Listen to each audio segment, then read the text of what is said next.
Video minggu ke-13 part kedua. Kita kembali lagi ke slide ini. Di sini dikatakan bahwa pada awalnya produk tersebut memiliki failure rate yang tinggi, artinya ada kemungkinan rusaknya lebih tinggi. Lalu dia menurun, ya. Ini kalau di Weibull itu betanya kurang daripada 1. 0, sekian ya. Minus enggak ya. 0 sampai kurang dari 1. Itu turun. Kalau datar begini landai adalah saat masa pakai.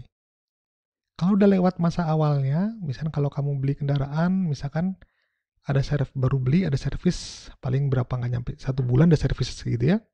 Itu karena untuk menjaga tidak terjadi kerusakan pada saat awal di sini.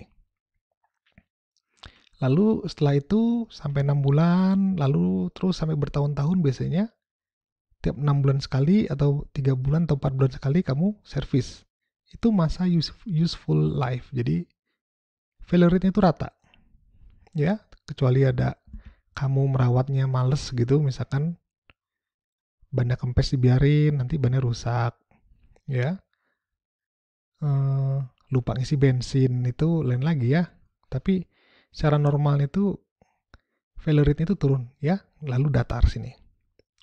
Lalu sudah umur 5 tahun ke atas, 10 tahun ke atas itu dia mulai naik, makin sering rusaknya. Nah, ini yang disebut dengan beta curve atau failure rate over the life of a product. Jadi ini ya. Tapi orang terkenalnya dibilang beta curve.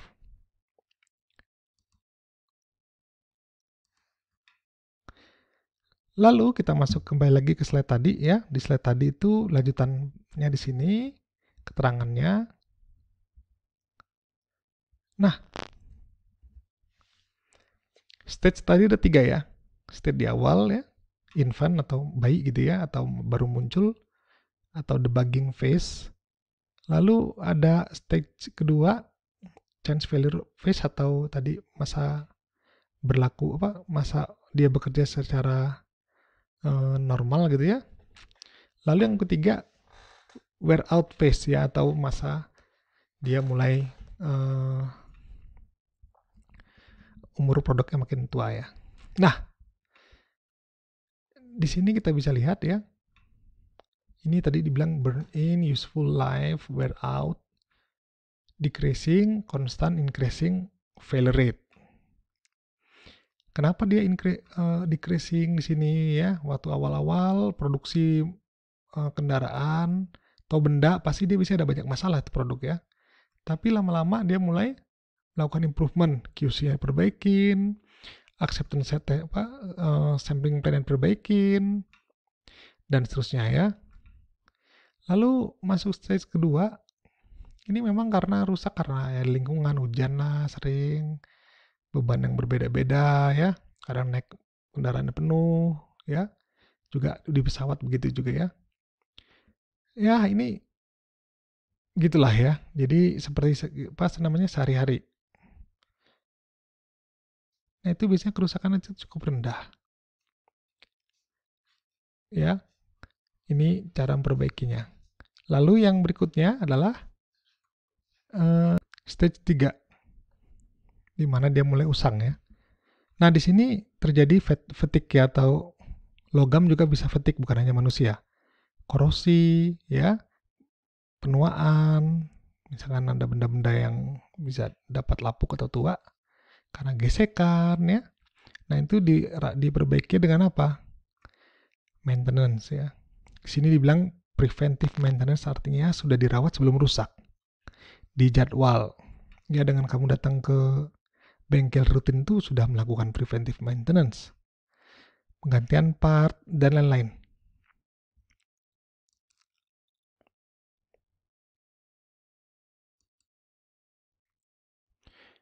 Masih masuk kita Weibull ya. Nah, Weibull distribution ini adalah unik ya. Weibull itu bisa maaf, sebelumnya saya terangkan, parameternya itu ada 3 ya. Nah 3 parameter ini bisa membentuk menjadi distribusi Weibull sendiri, bisa juga membentuk distribusi eksponensial, ya, bisa membentuk distribusi normal. Jadi tergantung dari ketiga parameter tersebut. Ini contoh distribusi Weibull ya. Weibull ya. Di sini ini bicara failure rate ya. Sumbu Y, X-nya waktu. Berjalannya waktu, failure rate-nya turun. Ini masa apa tadi? Masa infant atau stage pertama. Lalu yang datar ini beta sama dengan 1 saat kapan? Saat tahap kedua ya. Second phase ya. Jadi di sini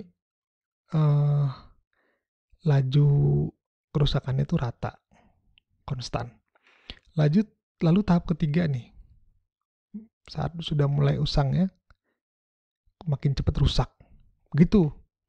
Jadi Weibull cocok dipakai walaupun nanti banyak kasus-kasus kita pakainya eksponensial. Kenapa eksponensial? Untuk kasus rata gini itu eksponensial bisa dipakai ya. Weibull yang diubah menjadi eksponensial. Jadi saya bilang ya eksponensial saja gitu.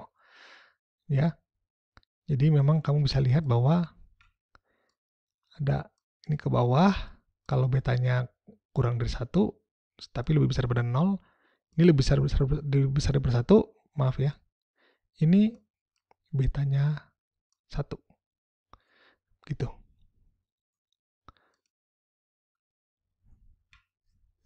Nah,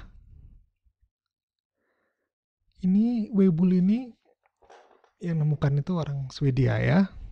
Kamu bisa baca ini walau di Weibull ya. Itu bacanya I biasanya. Contohnya Heidi, itu bukan Heidi ya. Jadi Weibull. Nah, distribusi ini banyak dipakai ya. Untuk perawatan, untuk reliability, untuk yang berhubungan dengan manusia, misalkan ya, data-data mutu pada rumah sakit gitu banyak pakai Weibull. Nah, Weibull ini karena parameternya yang 3 itu jadi dia bisa membentuk fit ke banyak jenis data ya. Gitu. Jadi di beta curve tadi, failure rate tadi yang naik, turun, datar itu bisa di cover dengan Weibull.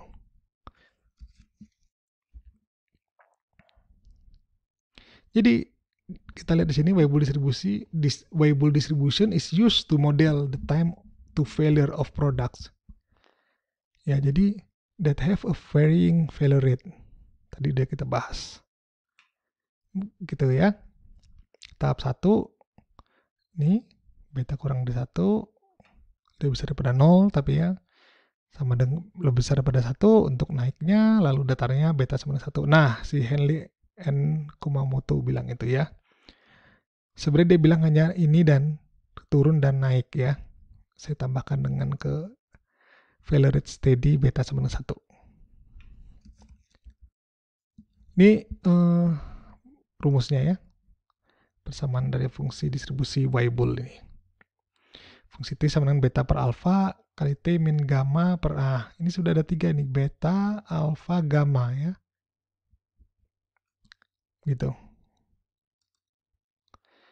Ini gamma itu location parameter, jadi posisi dia. Ya kalau distribusi normal tuh ke kanan atau ke kiri gitu. Lalu scale parameter besarnya ya. Lalu shape parameter nanti bentuknya tadi itu yang naik, turun, datar. Dia beta itu lebih besar daripada 0. Ada 3 jenis, kurang dari 1, tapi lebih besar daripada 0, sama dengan 1 ya, dan lebih besar daripada 1. Hasil kita di sini ya distribusi Weibull.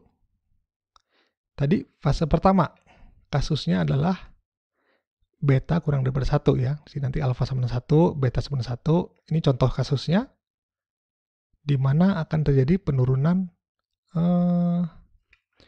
failure rate. Fase kedua datar, gamma 0, beta 1, Weibull distribution reduce to the exponential distribution. Jadi berubah dia. Nah ini banyak dipakai nanti ya. Lalu phase 3 atau fase ketiga ini jika alfa sama dengan 1, sama dengan mana nih? Sama dengan fase 1 ya. betanya besar 3,5, maka failure rate-nya akan meningkat. Ini apa namanya? Fit untuk kasus yang produk yang mulai usang. Lihat example 11 strip 3 ya untuk mempelajari. Lalu kita masuk ke exponential distribution. Ya. Nah, di kasus ini kita punya rumus ya. Rumus ini ya, fx sama dengan lambda kali eksponensial pangkat minus ulang ya. Fx sama dengan lambda dikali eksponensial pangkat minus lambda dikali x. X lebih besar sama dengan 1. Kalau x-nya kecil daripada 1, 0 ya. Contohnya apa Pak nanti di kasus kita ini. Jadi gini. X itu nanti time atau waktu ya. Waktu mungkin nggak kurang daripada 0, nggak mungkin ya. Cocok dengan kasus ini ya. Bisa nggak waktu sama dengan 0? Bisa. Saat mulai dihitung ya, produknya rilis. Lebih besar daripada 0 bisa? Ya pasti ya. Jadi masuk fit ke kasus ini. Gitu ya. Jadi ini tadi fit, ini distribusinya, ini probability-nya, density-nya, ini X, nanti time di sini ya. Kita lihat ini lambda itu failure rate. Satu, mana tuh? Ungu. Orange, nih. Kurang daripada 1. Apa ini? Biru muda ya. Nih. Untuk yang stage 3 bisa digambarkan di situ. Tapi maaf. Untuk 1,2 ini nggak ngomongin stage 1, 2, 3 ya, maaf ya. Tapi ngomongin ini, garis ini. Karena 1, 2, 3 tadi kita pakai Weibull. Nah, kalau untuk kasus pada second phase atau chance failure phase atau masa pakai tadi itu, kita pakainya exponential distribution. Gitu. Jadi di sini kita pakai exponential distribution. Gitu ya. Kasusnya artinya the failure rate is constant. Lambda adalah failure rate. Gitu.